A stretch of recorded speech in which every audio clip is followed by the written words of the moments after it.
Will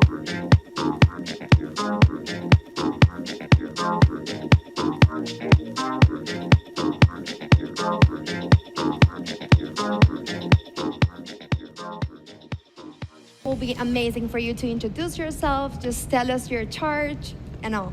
Okay, great. Yeah. Thank you very much. Yeah, take a seat, please. Barbara, hello everybody. I'm really happy to be here today and We're talk happy to have you. about a really key topic, which is looking at organizations. And I'm responsible of Utopic School inside of Utopicus. Utopicus is one of the main network of flexible space in Spain, part of the Colonial Group. And we offer flexible space from freelance, startup, medium-sized company until corporates, and to actually give them the possibility to adapt to these new ways of Amazing. working. We're so excited to hear you. Let's go over here. I'm just gonna talk to all of them. Okay. Hi, Rafael. Hello. Introduce yourself. Okay, hello, I'm Rafa. You can call me Rafa. Rafa. That's okay. Better. We work, I founded with my two partners a company called Mason 2 years ago. And what we do is we try to close the gap between big organizations and the Generation Z.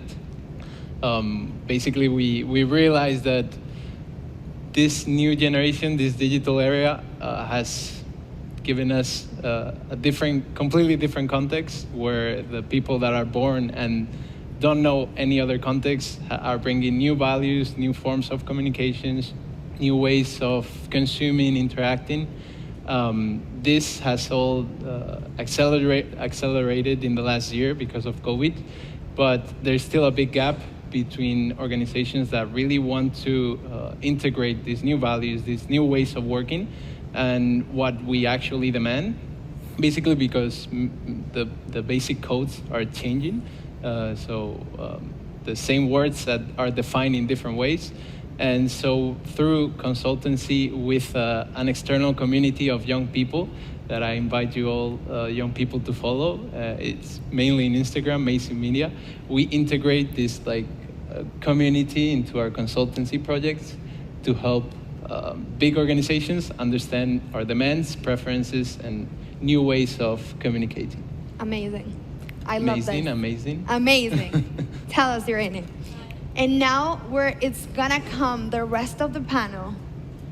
And amazing. So since we're all here together, I'm gonna give you the word, introduce yourself, and then you guys take it over, okay? We're so excited to hear you. Thank you for being here. Enjoy. Thank you. Thank you. I'm Irene Campo, and I'm the founder with Ines Martinez of Farmaliers Talento. There is the collaborative community for all the professionals in the pharmaceutical sector, and also that amazing talent that want to access the pharmaceutical industry, which sometimes might be a little bit tricky to access, so it sounds very unfamiliar from the outside. So our goal, our aim is to open the doors of a high potential industry to the best talent, no matter where they come from, their backgrounds or their grades, but their attitude, the attitude for continuous learning and for sharing. We love to embrace the collective intelligence, and I just think it's funny. Therefore, thank you so much for having us here. I'm always talking in plural because we are two, and I'm also talking for Ines. So thank you. It's a pleasure to be here, because it's funny when I think a couple of years ago I was there sitting in the public, and I heard such an amazing stories, inspiring speakers, and I thought, okay, that's the kind of energy that I want to chase for my future, personal and professional. And that's when we started to work really hard to bring all these new working models and all these new collaborative models to an industry like the pharmaceutical sector. So that was also a little bit the origin of Farmaliers Talento. So thank you. Thank you, Irene. Do you want to follow Maria? Introduce Sure. yourself. Thank you very much. And thank you very much for having us here. So I'm Maria, I'm director at Telera. Telera, we are a non-profit organization. We have been existing for 8 years so far, and we have a clear goal, which is provide very talented young people the tools they need to really success, to really have an impact in our society, and to become the leaders of tomorrow. And we do that by a 3-year program. It's a program, it's for free. And we focus very much on developing their soft skills. We work with emotions, resilience, self-confidence, and so on. And then also we have a mentoring program. We give them the ability to meet really important people and who are really a reference to them, to network. And so we always say we help people. We don't really focus on projects, but people. And that's what we're here for. And so every year we open an application process. We choose 10 new participants. And this application process will be open very, very soon, yes, September 15th, so be tuned. And thank you very much. Thank you, Maria. Luis? Yes. Hello, everybody. Thank you for having us too. It's a real pleasure to share with you today in person, finally. And yes, I'm Luis. I'm responsible of the community team at Mart in Spain. And what is Mart? Mart is a marketplace which is connecting freelancers from digital sector, such as developer, designer, digital project manager, with companies from startup to big corporation. And now we are more than 250K freelancers all around Europe, as we are based in France, in Germany, and in Spain. And we are expanding, we are opening new countries, and we are recruiting. So if you're interested, I invite you as well to have a look on our job offer on the platform. Thank you. Thank you, Luis. Okay, great. So let's start the conversation. As you see, we have 4 leaders of really interesting communities of professionals and freelance from different sectors. Can you please share with us how do you dynamize your communities to actually improve the way to work and collaborate? If you want to start, Rafa. Yeah, of course.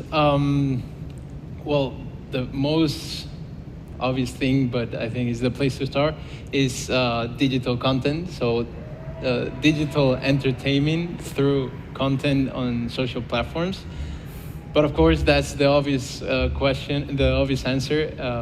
The magic is what you put into that content, right? So we had very clear from the beginning that we needed it personally, and to build a community, we have found and we have studied this a lot, that is fundamental to have a purpose, a clear purpose that can maybe evolve over time, but you have to have your close group of people of why you do what you're doing, right?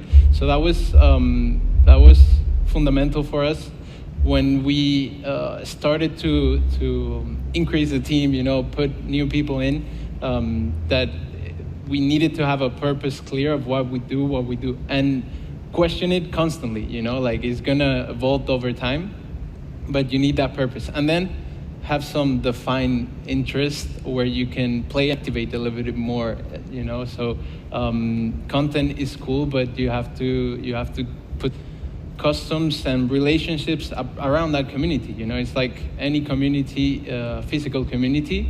For example, the Christian community, they know on Sundays there is church, right? So you also need to produce this type of interactions in a way that becomes exclusive to the community, with a clear purpose and with common interests that you share. In our case, it's mainly marketing. We talk about the marketing of different organizations, how they're doing with it, and yeah, we speak to them constantly. We invite them to interact and to know that we are the leaders, but they are the main characters of the story, and they have to feel free and naturally come into the community. Okay, great. Irene, what about the pharma leaders community? For us, I think there's 3 main pillars that we like to follow. One is listen to your community. The second would be create a safe space for them. And third, and I think it is the most important, is walk the talk, right? So first, listen, and not just listen what your community asks you, but also take action. Like create a flow when you can harness like suggestions or comments from your community, so you can make them feel listened and that you create valuable content or resources that they need. And then also, in creating a safe space, we like to break barriers, avoid hierarchy, because what we have found with this community is that the people are really, really willing to learn from others, to share, and that's amazing. But sometimes they don't find like the correct platform to do it. So it's like events like this one, to do networking sessions and to help them connect. So that's really important for us. And yeah, walk the talk. Obviously, you have to lead with your best example, and that also needs you to be super transparent and super honest about everything that you do in your community. How do you do it? Why do you do it? Because sometimes, like the hardest part of, of building trust in a community is asking for being challenged directly. But I think it's the best gift that the people in your community can give you, like criticism, feedback, so it can help you grow, and it can, allows you to tailor your community to suit better for everyone. So yeah, thank you. Thank you very much. So what about Celera community, Maria? Yeah, I have a little bit of both of them. Like I do agree with you guys. For us, purpose is really important. I think in this sense where there's no certainty at all, we need a clear purpose, alignment, and this strong leader that actually, keeps that purpose there. And also, I would say, share values. I mean, feeling identified with the values of your community, feeling that people you're working with share similar values to you, and that's really, really important. And then something Irene said, which is that connection among the people in that community. That's essential. That's something we have experienced from the very beginning, and that's something that I think we do very well, and that works. I mean, we do work with them like small groups, then bigger groups, and then the whole community, which we are like 70 people right now, and it's amazing how things happen in such an organically way. We don't even have to push like new projects to happen; they just happen because they are so connected. They all want to help. They all have the same purpose. If you let me, I'm gonna share a little experience. Yes, I think please. it's really visual here. So when COVID came, you'll know we were short of like medical equipment, masks, ventilators, and so on. And so a few weeks after the lockdown, there was this participant who just sent this message on WhatsApp. Just WhatsApp, nothing more formal than that. And he said, "Hey guys, we are short on this. We need to build new ones in order to save lives." Well, in less than 2 days, 30 people, 30 of our participants were already organized in a team. Yes, each of them like choose like a role and a way to give to that, towards that purpose.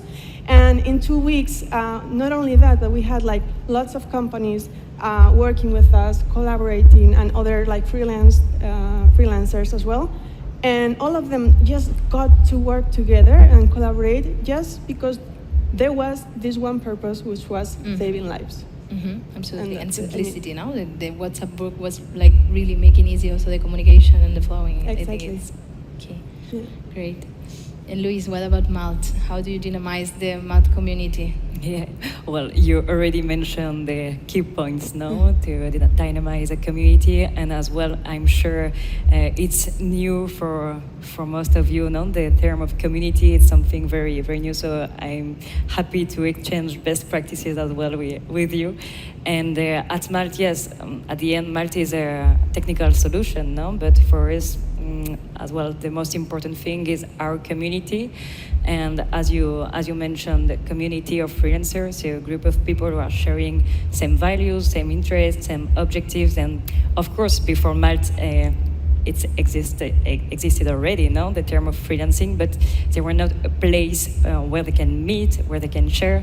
So they want to join a community to feel safe, to feel understood, to share, to collaborate. And at Malt, yeah, we are very close to the freelancer, to the community from the beginning. There is a community team. There is people to care, to help you when you are starting at Malt. If you want to start as a freelancer or you already are a freelancer and you want to perform, we are here to help you, and we are here as well to help you to close your first deal and until you convert yourself in an ambassador. No, so we are developing as well ambassadors program for our community, Super Malter, Maltlinker, High Potential, and so we are developing and dynamizing this kind of program. And something you mentioned, very important for us, is to meet. It was a difficult year, and we had to change the way we met. So we organized a lot of online events and to share knowledge or about freelancing or about some skills, and just sharing and ask people. It was very important for this year. And we are going back to do some in-person events and sharing more knowledge and best practices together. And the community as well is contributing a lot in terms of content, creating articles, for instance, helping other members, other users, and helping us as well, giving us constantly feedback from the product, for instance, or for the team, to help us to improve the way we work now. Yeah, absolutely.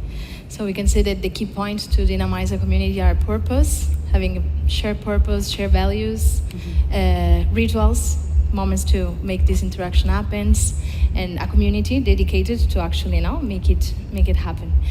Okay, so to move forward, how do you think this? We're talking about new ways of working, so new ways of collaborating. How these new collaborative models, new working models and spaces are actually helping this us moving forward in this new way of working. Irene? Me? Sam again. Well, first of all, obviously, online working has broadened the horizons for talent, because you can create an amazing team no matter where they are. Right now, for example, our team is located all around Spain, and they're amazing. And you can harness the best talent, no matter if they're in Poland, in Spain, or in Sevilla, or whatever. Also, something that I think it has given us these new working models is trying to break these hierarchical models, flatten the pyramid. We embrace a lot these reverse mentoring initiatives, because I think it's a nice way to create really good synergies for companies to boost innovation as well. All these collaborative models, it's a way to boost innovation through innovative approaches. Collaborative approaches, sorry. Because if you think that you're in a company or a culture that captures thousands of small innovations from your team, from your employees, you can create benefits for your clients that are really, really hard for your competitors to imitate. But a big idea, it's really, really easy to copy, right? So yeah, that would be what new models of working, I think that it's given this new era. Absolutely.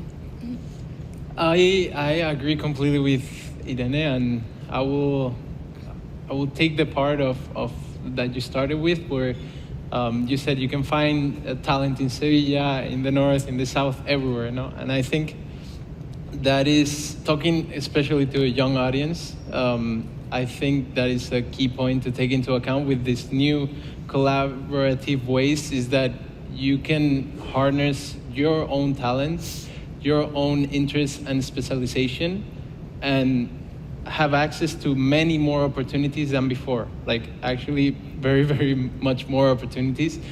Meaning that you're always gonna have more talent in what you actually like doing, and now you have more than ever the opportunity to become an esports player, to become an engineer, a freelance, to work with companies in Germany, you know. So these dreams that we all have to have talent and be successful are now more possible than ever. I think it's important that we define success for our own selves. So don't get confused by the beautiful images that we see on Instagram, and really find what makes you happy, because now the opportunities are more democratized than ever, I would say. Thank you. And Luis, in Madrid, you're a big team of people here in Madrid, right? So how actually, what is your working models, how the spaces and these new ways of collaborating are helping you? Well, at Malt, we are working here in Spain in a co-working space. Of course, during the pandemic situation, we have to work remotely, and we thought we knew how to do it, but actually no, and we still must improve, because we saw at the end, like just before the pandemic situation, we did one day remotely, for instance, and now it's like it was like every day, and the communication was awful, actually over communication. I don't know if you had this kind of situation, and we are working as well with France and with Germany, so it's helped us to work better together through different cultures and different, like, it's a silly thing, but just like this schedule, no? In France is different from Germany, from Spain, yeah. And we adapt every day with other teams, and actually we are working as well with freelancer more than ever, because we are growing, and we saw as well during this pandemic situation there were the best people, that the people more prepared to work remotely, to work in different projects with different team. So yes, in our day-to-day we are working, we are trying to work in a more agile way, more flexible, and to respect as well the personal life. It's super important, and I think we could burn now with with all this pandemic situation all online, and it's important to preserve ourselves and to keep some time for us and for our personal life, as it's super important to have this balance, I think. Yeah, definitely. I think that, I mean, what we are living, this shift, this change, it puts on the table now that we really need to be aware the way we work. That before maybe the main goal was always the business, but now it's also the operating model of the company, which is the culture, that we really need to make it clear and define it. No, yeah. What do you think, Maria? Yeah, well, I always say with this pandemic, we kind of humanized work, because right now you're not this person with this role, you are this parent with this baby crying, in the background, and that's fine. I mean, we are all people, and that's totally fine. Regarding your question, I would like to add something that she started saying a little bit. It's flexibility. This is really allowing us to adapt to these times, that rapid changing times, and we really need to adapt to in order to succeed, right? And flexibility when it comes internally within an organization, and also when it comes to collaborating with other entities. We've seen that a lot during this pandemic, and yeah, when there are not barriers, bureaucracy, there's no bureaucracy, and you can make like fast decisions, everything gets easier. I mean, you don't have to make a decision very long term with that collaboration. It's kind of like you both have this mindset, you both, again, pursue the same goal, I mean, in that area at least. And then okay, we'll collaborate, and we'll see how this goes. And that makes everything so easy. Like, it kind of like, it's a bit of an explosion of collaborations because you don't have that fear anymore. And we are all like trying to solve the same problem sometimes, and that helps a lot. Yeah, definitely. And also, I mean, you mentioned co-working, both of you. I know you work from a co-working. I think that also from the space perspective, something else was really key now is the redefinition of the purpose of the office, which is actually we need the office for a different purpose or for different moments. So flexibility also is key in the sense of changing also the way we use now the space, and how the space help us to is probably a center of more collaboration than just working, because maybe we can work from home to do the more productive part. And so it's another key aspect now to take into account. So my last question is about how this change of paradigm actually also affect corporations. I know all of you works with corporation, which is the other part of the community, and how actually this moment also helps to improve the innovation, the open innovation, and the collaboration you have with them. Should they start? Shall I start? Okay. Oh, okay. Yeah, you start. Okay. Yeah, well, as Maria has just said, everything moves faster now. So in terms of companies, I think, or corporation, I think it's ride or die, right? So they cannot rely just on their own resources. They have to harness everything that's out there.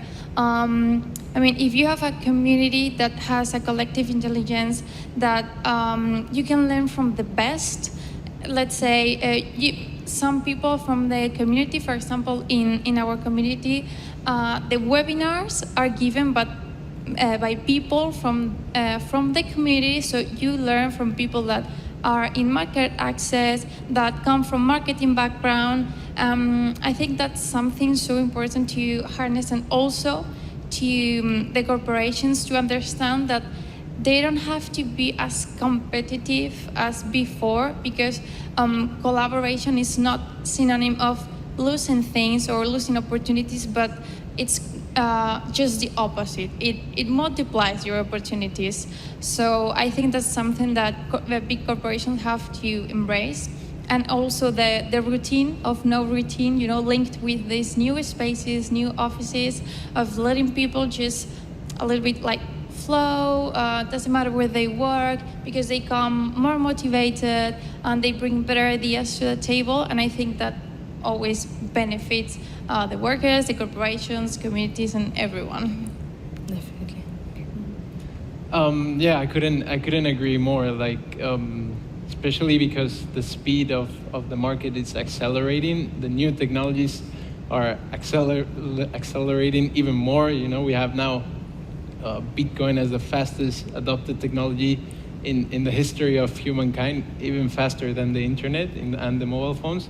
So flexibility is a very important point, but it's true that what I'm seeing is that corporations are still, maybe their ego is still in front of really seeing this new change, because they still have a hard time to adapt totally flexible to these new ways of working from home, having agile methodologies, reviewing objectives with the team, and not only from the strategic teams. And I think the biggest change is the leadership models that now the big corporations have to integrate and have to assume, and it's a personal change from the people, actually. I always say that business is about people, and that's where I see the biggest impact, in that the people leading these corporations have really to integrate and interiorize this transformation to be able to implement it in the whole company. Yeah, absolutely, yes. Yeah, I totally agree with that. I think it's a matter of shifting the mindset, and that's the key, right? And then everything comes after that. Exactly. Strong leadership, again, like human leadership with purpose. again, very important, more horizontal structures. And also something that's, I think, key to think is in traditional corporations, usually a person assigned to a role is going to be working in that role like for a long time and won't do anything that's outside that. And while in this kind of communities or new corporations, talent actually goes to different spots. They don't have, I mean, their goal is to serve the goal of the purpose of the company, but it doesn't have to be in this role or the other. They are shifting roles like continuously, and for that they need to develop like more than ever. We were talking before, like soft skills. Yeah. That's really important. People need to learn how to adapt, to be resilient, to communicate, to be a leader when I wasn't a leader, and all these kind of things. And that's going to be an important change, I think. Absolutely, I can agree more. And I really hope that this moment is helping companies to actually, as you said, not put the talent at the service of the purpose of the company. So it's not a question of roles, it's connecting the right talents with the purpose and the activities that can help, but it's not fixed, that can change me alongside the life of the company. Luis. Yeah, well, you already say like most of the thing, I guess, and totally agree as well. And no, I think yes, the traditional corporation doesn't have the choice, to be in this revolution, this digital revolution. And from Malt, we saw that one of the answers can be freelancing, because they act fast and they can help this corporation to grow faster, building new processes, and thanks to this agility, they can give to the company. And for this war as well of talents, that's more complicated to find the right talent in the right moment. So the freelancers are the answer as well, because they most of them rare skills that they are very important for the companies, for this kind of companies to be faster, and the big challenge right now as well is how to create space, collaborate maybe with freelancers, with other kind of committees, other kind of collaborators, with the employees, and to create a place to work together. And it's not because there is a consultant coming in my company that I will love my job, or because I'm doing wrong now. And sometimes because of the culture, as you mentioned as well, it's very important to create a safe space together, and I think it's still a challenge. I think it's a bit what Maria said, a change of mindset, which is not someone's job, but my job, but the opposite. What can I learn from someone who bring innovation from outside? Okay, I think we are run out of time. It was a real pleasure. Thank you, all of you, and Thank you so much. Thank you. Thank you so much.